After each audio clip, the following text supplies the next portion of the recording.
اعوذ باللہ من الشیطان الرجیم بسم اللہ الرحمن الرحیم وننزل من القرآن ما هو شفاء ورحمة للمؤمنین ولا یزید الظالمین الا خسارا صدق اللہ العظیم۔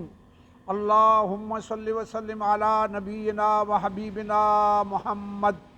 اللہم صلی وسلم علی نبینا وحبیبنا محمد۔ حاضرین محترم، السلام علیکم ورحمۃ اللہ وبرکاتہ۔ میں نے آپ احباب کی خدمت میں اللہ ذوالجلال کے پاک کلام کی سورہ بنی اسرائیل کی آیت نمبر 82 کی تلاوت کرنے کا شرف حاصل کیا ہے، جس میں اللہ ذوالجلال اس اپنے پاک کلام کی فضیلت اور صفات بیان کر رہا ہے، اور اللہ ذوالجلال اپنے اس پاک کلام کی فضیلت اور صفات بیان فرما رہا ہے۔ اللہ ذوالجلال نے فرمایا وَنُنَزِّلُ مِنَ الْقُرْآنِ مَا هُوَ شِفَاءٌ وَرَحْمَةٌ لِّلْمُؤْمِنِينَ وَلَا يَزِيدُ الظَّالِمِينَ إِلَّا خَسَارًا، کہ اللہ ذوالجلال فرماتا ہے میں نے جو کچھ بھی اس قرآن میں اتارا ہے یا اتار رہے ہیں اس وقت فرمایا، یعنی جو کچھ بھی اتارا ہے مومنین کے لیے رحمت بھی ہے اور شفا بھی ہے، یعنی ہر روحانی، جسمانی، ذہنی، قلبی بیماری کے لیے شفا بھی ہے اور رحمت بھی ہے مومنین کے لیے۔ یعنی ایک اور جگہ اللہ ذوالجلال فرماتا ہے کہ جب قرآن پڑھا جائے تو خاموشی اختیار کرو اور خوب کان لگا کر سنو، تاکہ تمہارے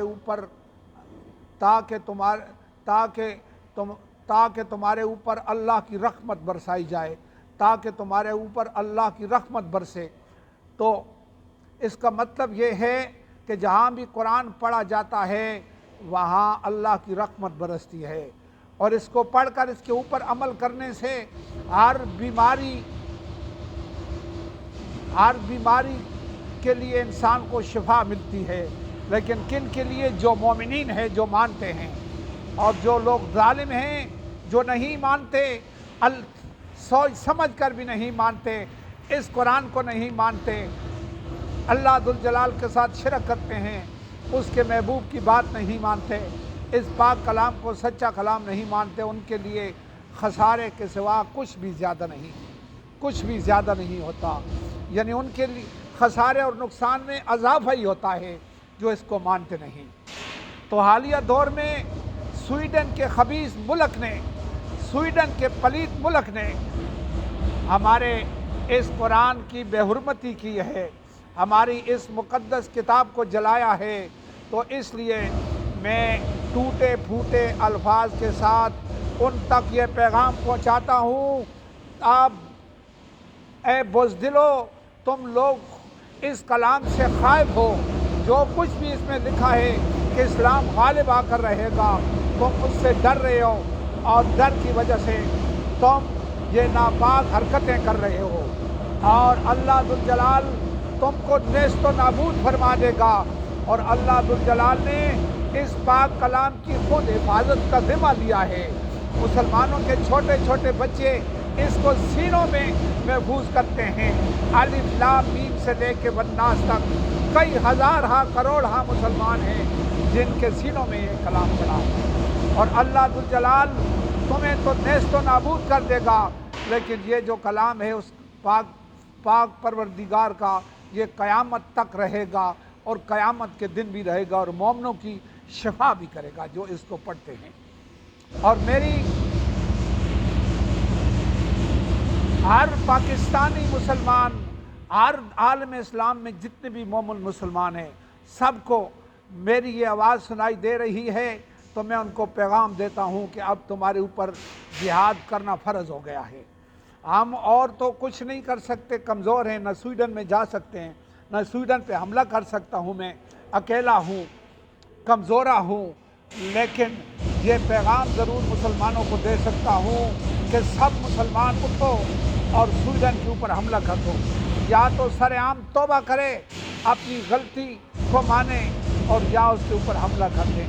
کتنے مسلمان ملک ہیں، آج کل مسلمان پوری دنیا میں زیادہ ہیں، لیکن جہاد کے لیے تیار نہیں ہے۔ ابھی ہمارے اوپر جہاد فرض ہے، اور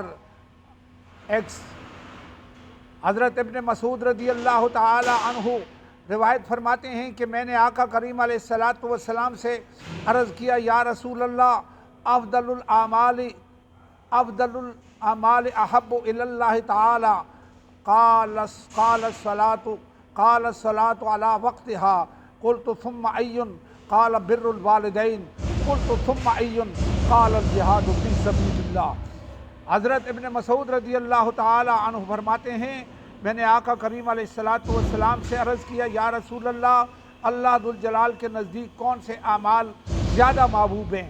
حضور علیہ السلام نے فرمایا، وقت مقررہ پہ نماز ادا کرنا۔ پھر فرمایا کون سے؟ پھر فرمایا کون سا عمل محبوب ہے؟ پھر عرض کیا کہ کون سا عمل زیادہ محبوب ہے؟ حضور نے فرمایا والدین کا ادب کرنا، والدین کی خدمت کرنا۔ پھر عرض کیا اس کے بعد حضور نے فرمایا اللہ کے راستے میں جہاد کرنا زیادہ سے زیادہ محبوب ہے۔ تو ابھی اس خبیث ملک نے ہماری غیرت کو للکارا ہے، ہماری ٹرائی کی ہے کہ یہ کیا کرتے ہیں۔ تو میرا سب مسلمان، جتنے مسلمان ممالک کے سربراہ ہیں، سب کو یہی پیغام ہے کہ اٹھیں اور سویڈن کو للکاریں اور اس کے ساتھ جہاد کریں۔ میرا بس یہی پیغام ہے۔ 24 گھنٹے ہم تیار ہیں، جہاں بھی کوئی چاہے ہم کو ساتھ لے کے جا سکتا ہے۔ اگر ہم اس قرآن پہ اس قرآن پاک پہ مٹنے کے لیے تیار ہو جائیں تو دنیا کی کوئی طاقت ہمیں مغلوب نہیں کر سکتی، کیونکہ اللہ ذوالجلال فرماتا ہے، ان ینصرکم اللہ فلا غالب لکم وَإِن يَخْذُلْكُمْ فَمَنْ ذَا الَّذِي يَنْصُرُكُمْ مِنْ بَعْدِهِ وَعَلَى اللَّهِ فَلْيَتَوَكَّلِ الْمُؤْمِنُونَ۔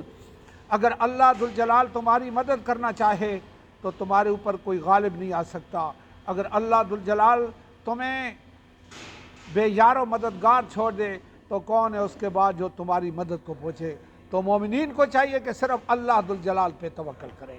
تو ہماری توکل اللہ ذوالجلال پہ ہونی چاہیے، نہ امریکہ کی دولت پہ، نہ برطانیہ کی طاقت پہ، نہ یورپ کی طاقت پہ، صرف اور صرف اللہ ذوالجلال کی طاقت پہ ہمیں توکل کرنی چاہیے اور اسی پر بھروسہ کرنا چاہیے۔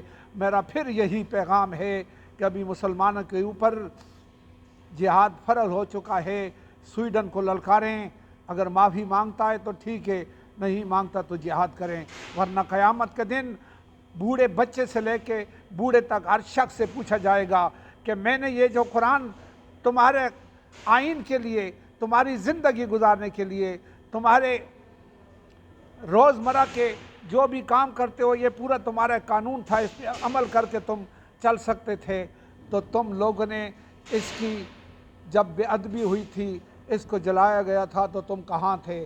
صرف گھروں میں گھسے رہے، بیوی بچوں کا پیٹ پالتے رہے، نوکریاں کرتے رہے، تجارتیں کرتے رہے، کاشتکاریاں کرتے رہے، یا میرے دین کے لیے بھی کچھ کیا؟ بس میرا یہی پیغام ہے۔ ٹوٹے پھوٹے الفاظ جو میں نے بیان کیے ہیں، اللہ ذوالجلال دعا کریں کہ اللہ ذوالجلال قبول و منظور فرمائے۔ صدق اللہ العظیم و صدق رسول اللہ۔